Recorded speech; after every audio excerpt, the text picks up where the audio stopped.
بسم اللہ الحمدللہ والصلاة والسلام علی رسول اللہ وعلی آلہ وصحبہ ومن والہ۔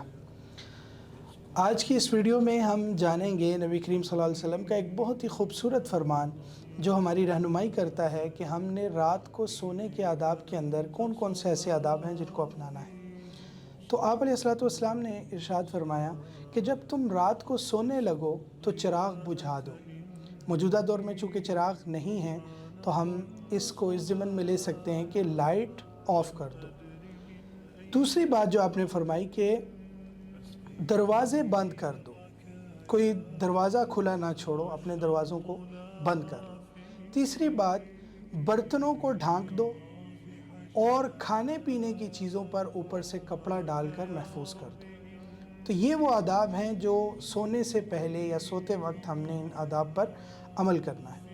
اب اس سے فائدہ کیا ملے گا؟ یہ جو آداب ذکر کیے گئے ہیں، یقیناً جب آپ ان فوائد سے باخبر ہوں گے یا ان فوائد کا علم آپ کو ہوگا تو آپ اس حدیث پر ضرور بضرور عمل کریں گے۔ امام نووی رحمہ اللہ جو کہ صحیح مسلم کی اس حدیث کی شرح میں لکھتے ہیں کہ جو فوائد اس حدیث کے اندر پائے جاتے ہیں، ایک تو یہ کہ آپ شیطان کے حملے سے محفوظ ہو جائیں گے۔ جو شیطان حملہ کرتا ہے، جو ہمارے کھانے پینے کی چیزوں میں چھیڑ چھاڑ کرتا ہے، ہمارے برتنوں میں جو چھیڑ چھاڑ کرتا ہے، تو اس سے کیا ہو جائیں گے؟ ہم محفوظ ہو جائیں گے، اور شیطان بند چیز کو کھول نہیں سکتا، یا بند برتن کو وہ کھول نہیں سکے گا۔ دوسری ایک حدیث نبی علیہ الصلوۃ والسلام کی دوسری حدیث میں اس کا ذکر ہے کہ جو ہر سال کے اندر ایک ایسی رات ہوتی ہے جس میں آسمان سے وبائیں نازل ہوتی ہیں۔ اللہ اکبر! یہ بڑا اہم نکتہ ہے، یہ ہماری بہنوں کو، ہمارے بچوں کو، ہمارے والدین کو، بھائیوں کو، سب کو اس نکتے کا علم ہونا چاہیے کہ ایک سال میں ایک رات ایسی ہوتی ہے کہ جس میں وباؤں کا نزول ہوتا ہے۔ اب اگر تو ہمارے برتن، کھانے پینے کی اشیاء وہ کھلی پڑی ہوں گی تو وہ رات، اس دن جب وہ وبا نازل ہوگی تو وہ ہمارے برتنوں کے اندر وہ وبا آ جائے گی، اعاذنا اللہ من۔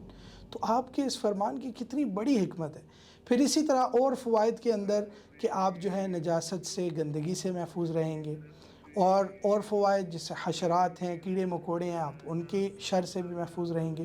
تو آپ کا یہ فرمان یقیناً بہت سے فوائد سے بھرپور ہے اور بھرا پڑا ہے۔ اللہ سے دعا ہے کہ اللہ تعالی ہمیں آپ کے ان فرامین سے محبت کرنے اور ان پر عمل کرنے اور ان کا خیال رکھنے کی توفیق عطا فرمائے۔ والسلام علیکم ورحمۃ اللہ وبرکاتہ۔